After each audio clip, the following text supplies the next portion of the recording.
Hi everyone, and welcome back to Ecclesiastes. Episode 7, can you believe it? Already halfway through the book, and today we're going to be having a look at chapter 7. Now I just need to warn you, chapter 7 is a big chapter. It's long and there's a lot of fantastic stuff in it. We're not even going to scratch the surface, so please don't think that this is an exhaustive commentary on chapter 7. It's not. We're just dipping our toes in the water. But what you'll discover the teacher is doing here in chapter 7 is, after all the ground that he's already travelled, he now pauses and returns to look at wisdom itself. What is wisdom? But more importantly, can wisdom be the silver bullet in finding some order and sense in this chaotic and frustrating world that we live in under the sun? So chapter 7 is an investigation of wisdom itself. And you can pick up from early in the chapter, verse 11. He says, wisdom, like an inheritance, is a good thing and benefits those who see the sun. So basically, anyone who is alive, you want to be wise. You want to live a wise life. You want God's wisdom. This is good. But then he goes on to say, wisdom is a shelter as money is a shelter. But the advantage of knowledge over money is this: wisdom preserves those who have it. So wisdom is good for you. In fact, it's essential. But he's not satisfied just to leave it at that. He goes on, and we're going to pick up a little later in the chapter from verse 19. Because in verse 19, the teacher makes a statement. He says, wisdom makes one wise person more powerful than 10 rulers of a city. It's an echo of verse 11 and of an idea that's been following us throughout the book so far. It is good to be wise. In this case, wisdom gives you power. And yet, in verse 20, he cites a problem. Have a look. Verse 20. Indeed, or maybe we could even translate it, but there is no one on earth who is righteous, no one who does what is right and never sins. Now, for those of us who know our New Testament, that's going to make us think to Romans chapter 3, isn't it? Paul's great comment on the problem of human sinfulness. Well, the teacher here in Ecclesiastes says exactly the same thing. Although wisdom is great and it's necessary, he says there's a problem. The problem is no one is righteous. We're all sinners. And sin is going to make wisdom difficult. Difficult to find, difficult to keep, and difficult to apply.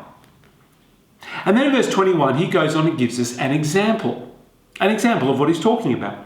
Verse 21, he says, for example, do not pay attention to every word people say, or you may hear your servant cursing you. For you know that in your heart that many times you yourself have cursed others. You see, he says, be very careful who you eavesdrop on, because you may not like what you hear. People are not always going to say flattering things about you. And what makes it worse is that often the criticisms will be spot on. But he reminds us that it's not just other people who speak badly about us, we speak badly about other people too. It's just a very practical, everyday example of the point he made of the problem in verse 20. There is no one who is righteous. You may have, in his context, a terribly wicked, gossipy servant.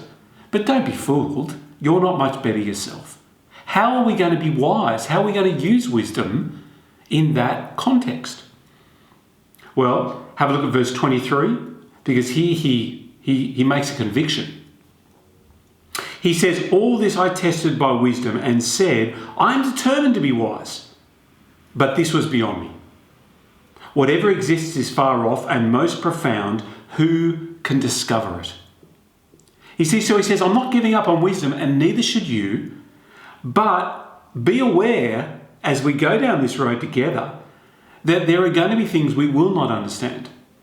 There are going to be things that are too hard for us to unpuzzle, and we'll find out why in just a moment. But he says you're going to have to be prepared to live with a certain degree of frustration, even as you live with wisdom, with the fear of the Lord. Now that doesn't deter him from his search in verse 25 So I turn my mind to understanding, to investigate and search out wisdom in the scheme of things. So he says, I'm not giving up, and neither should you, but just be warned before we proceed, human sinfulness plays a big part, and this is going to be a big problem. Well, here's his discovery of his search that he articulates for us in verse 26. It sounds weird at first, but stick with me because it actually is brilliant and it works out really well. Verse 26, I find more bitter than death the woman who is a snare, whose heart is a trap and whose hands are chains. The man who pleases God will escape her, but the sinner she will ensnare. What do we make of verse 26? Well, I've read plenty of commentaries that turn themselves inside out, trying to either say that the teacher isn't a sexist or he is a sexist, but he doesn't really mean it, and we shouldn't take this to be true of all women, or we should, but it's not what you think, and it gets complicated and very, very messy. But I don't even think that's a road we need to walk down, because to me, it's pretty clear what he's talking about here. Throughout all the wisdom literature, Proverbs, Job, Ecclesiastes, Song of Songs, and even some of the Psalms, there are two main characters. These characters are personifications of wisdom and folly, and they're both personified as women. There is Dame Wisdom, who is upright and good and wise and kind. She's the person you want to listen to. But then there is Madame Folly, and she is sneaky, and she is deceptive, and she lures you in, and her words are sickly sweet, but everything that lies behind her door is a trap. Read the first 10 chapters of Proverbs. There's this tug of war between wisdom and folly, personified as two women. Well, surely that's what we see here in verse 26. It's a chapter about wisdom. The teacher has brought up our human sinfulness. He's investigating it, and this is what he discovers. You see, the woman who is a snare isn't an actual woman. It's not a sexist comment about women in general. It's talking about folly, personified, as so often is in the Bible, as this devious woman. Folly is more bitter than death. Folly is a snare. It's a trap. It'll chain you up. It's like a pair of handcuffs. The man who pleases God will escape folly, but the sinner will get caught by folly. You see, that's what he's saying. He's saying, this is what I've discovered. As I've tried to pursue wisdom, even I, the teacher, have encountered folly in my own life, in my own experience. It's crept up on me and I've been sucked into it. It's a very autobiographical moment and also a warning to the rest of us who listen. This is why wisdom is so hard at times, because folly is always present. Verse 27, look, says the teacher, this is what I've discovered.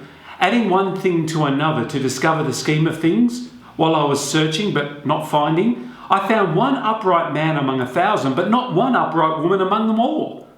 Only this I found. God created mankind upright, but they have gone in search of many schemes. Now again, he's talking about this woman Folly. So he says, I've looked everywhere. All right? And he says, finding the upright woman, all right? Finding Madam Wisdom, the woman you want to listen to, he says it's almost an impossible search. It's like finding a needle in a haystack. He says the reason why wisdom is so hard to find, verse 29, well, God created us upright, but we have gone in search of many schemes. Again, hearkening back to verse 20, this problem of human sinfulness. God is not the problem. God has created mankind upright, verse 29. We have gone in search of many schemes, many evil schemes, wicked schemes. And that's why wisdom is often so elusive. It's important. It's a non-negotiable. But the teacher recognizes that it's also elusive in this world that we live life under the sun. As we reflect on that very speedy little trip through the second half of chapter 7, what do you make of all that? as a Christian? Well, two things for me. I think, first of all, don't be too hard on yourself. What the teacher is telling us here is that wisdom is great, but it's tricky. It's hard to know, it's hard to apply, it takes time, and you'll make lots of mistakes. Folly will always be whispering in your ear. Sometimes you may even listen. And we have to recognise that that will be a constant struggle. Don't be too hard on yourself. Don't be flippant and naive, but recognise that folly and wisdom will always be in a tug of war.